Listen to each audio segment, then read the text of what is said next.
Hola mami. Mama, sư phạm bên đây. Chung là Úc rất là tốt, mọi thứ ok. Hi, Jessica Krishna. Sí, mami. ¿Cómo estás?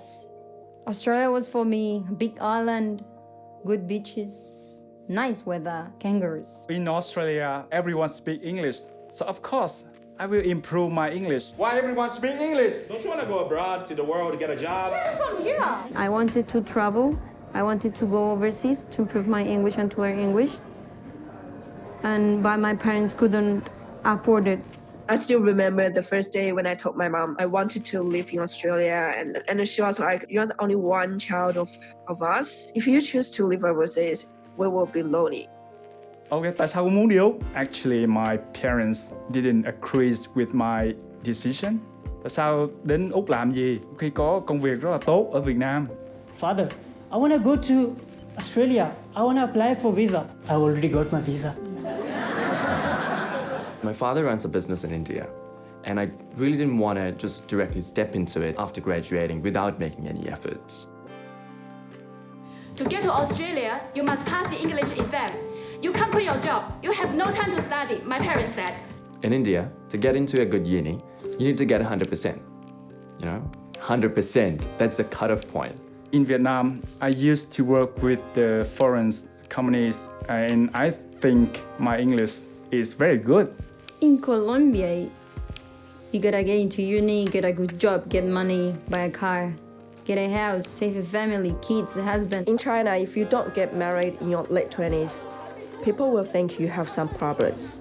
Leftover woman. I finished uni, I got an internship. This multinational company hired me. Oh, it's too much pressure.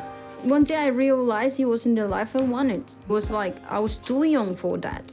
I realized, what haven't I done? Because I think I'm too old. I just want to take the world head on, just like my parents and grandparents. It's time to go. It's time to take the risk. I love my family, I love my friends, I love the food, I love everything I had in China, but... At the airport, my parents were very emotional. ध्यान रखिए time खाई ले हमारी चिंता ना कर दो. I'm the oldest granddaughter. It's a big responsibility for me. I'm the first one who is leaving the country, traveling and follow my dreams. Father, I've got visa. I was actually scared. What are you gonna say? He said, son, congratulations. You are the only one from our whole family going to Western country. Mabruk, congratulations. I was going out of the house for the first time. I was very happy. Confucius said, if your parents are alive, don't go too far away from home. Am I selfish? I have to make a choice. And I told Mom, when I go to Australia, my mom said, work, save money, and go for it.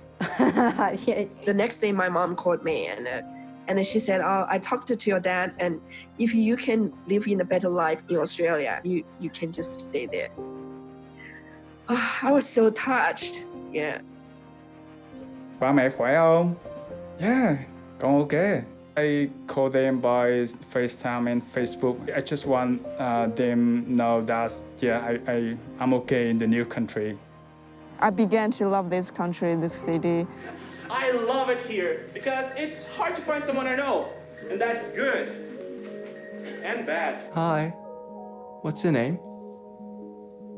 What are you studying? The first time I don't know how to make friends with the other people.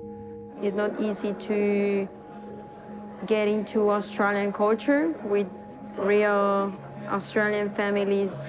In the woodwork, in the coast, nobody can understand. And they just look at me like, what language are you talking about? No matter what time I get up, I'm always late for lectures, and then I only have time to prepare serials. It's not like I imagine. Chinese, Indonesia, and Indian. Vietnam, like me, they talk to each other, but not in English. I don't want to be rude. But where are the locals? I feel nervous because I spent a lot of money to come here. Is that Australia? We want to see the white people. If you come to Australia, you want to see white people, blonde hair, blue eyes, tall, skinny. Structural racism? Pardon? Racism. Apply to human rights of indigenous people.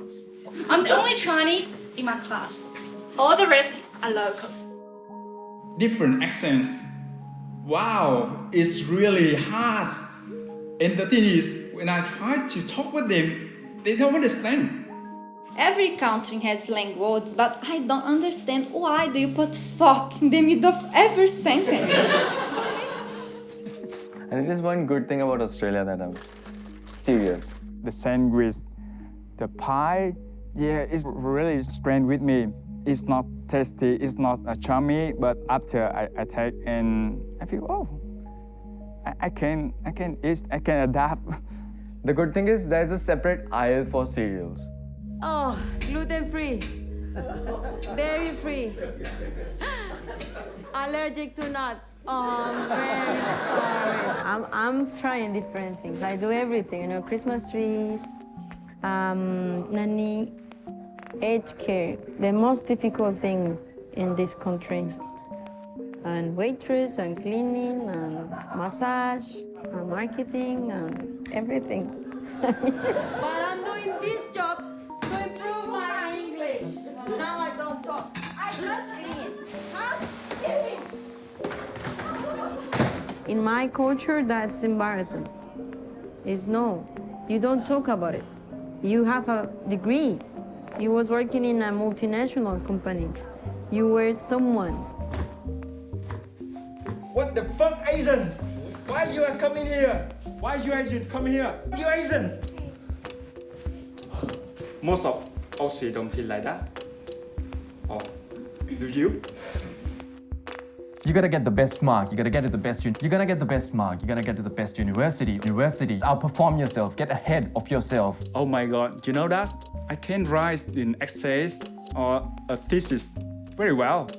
But it's a bit hard for me to find a way to communicate, and it's really hard. It's totally different story. Help me. They will help me. They will.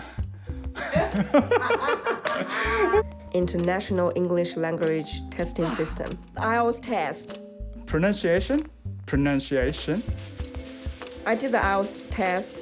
I failed once, twice, 3 times, 4 times, 5 times, 6 times, 9 times actually. I got 3 HD in 1 semester for my uni assignments. Isn't that enough to prove my English? In conclusion, you try doing it. My first year of uni here, I was doing fine. By the end of second year, I don't know what happened. I think I'm gonna fail. I don't know what to do. The good thing about Australia is depression and anxiety. It's out in the open. My dad said, it's okay. It's not the end of the world. You can always try again. I really needed to hear that.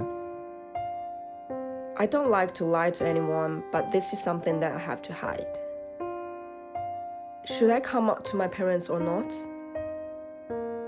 It's the most difficult choice. I don't think they want to know.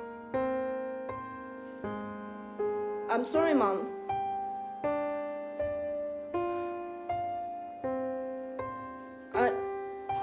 I'm not interested in boys. I like girls.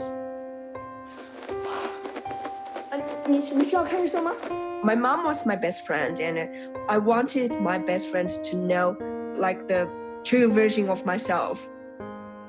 Mom, I need to tell you about something.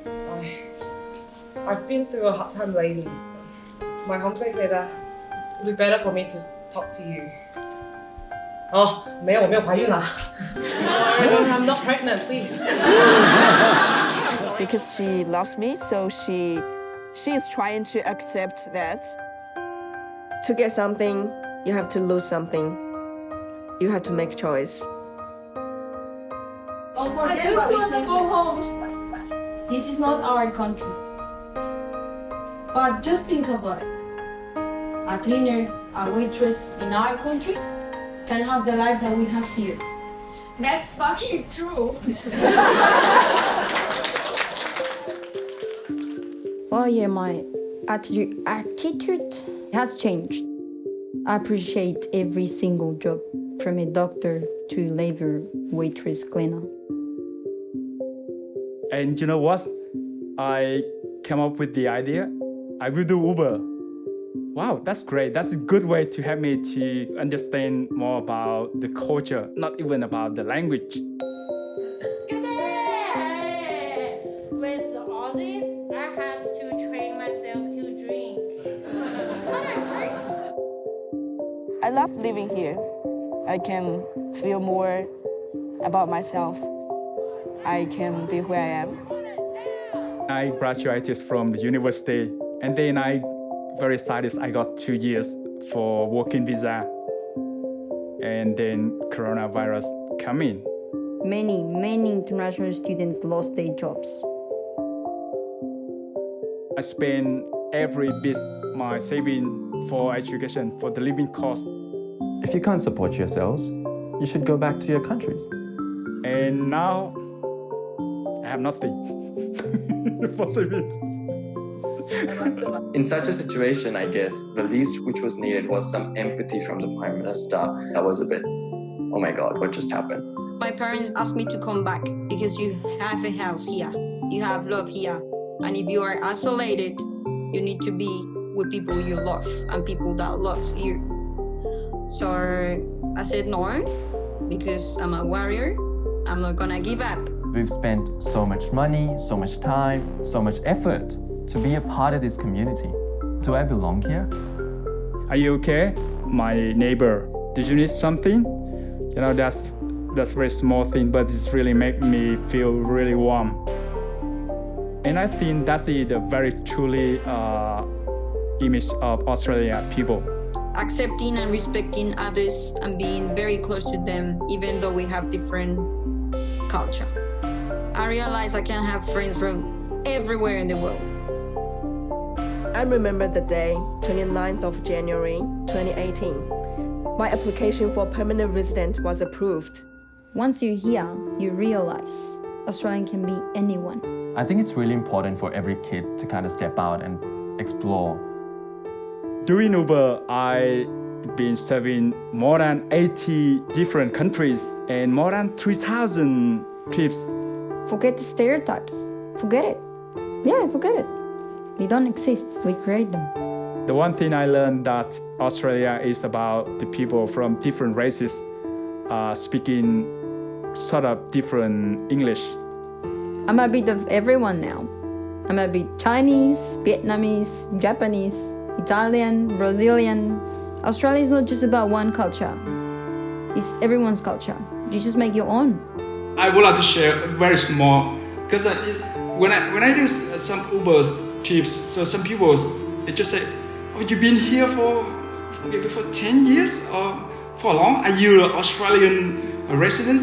And no, I just been here for 2 years. Oh my God, your English is amazing. Oh really?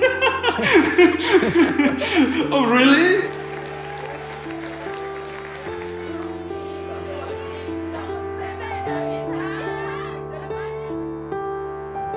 I love my country. Choosing to live in another country is a hard choice. I still don't know if I am an integral part of the society here. There are no real culture borders. They're just in your mind.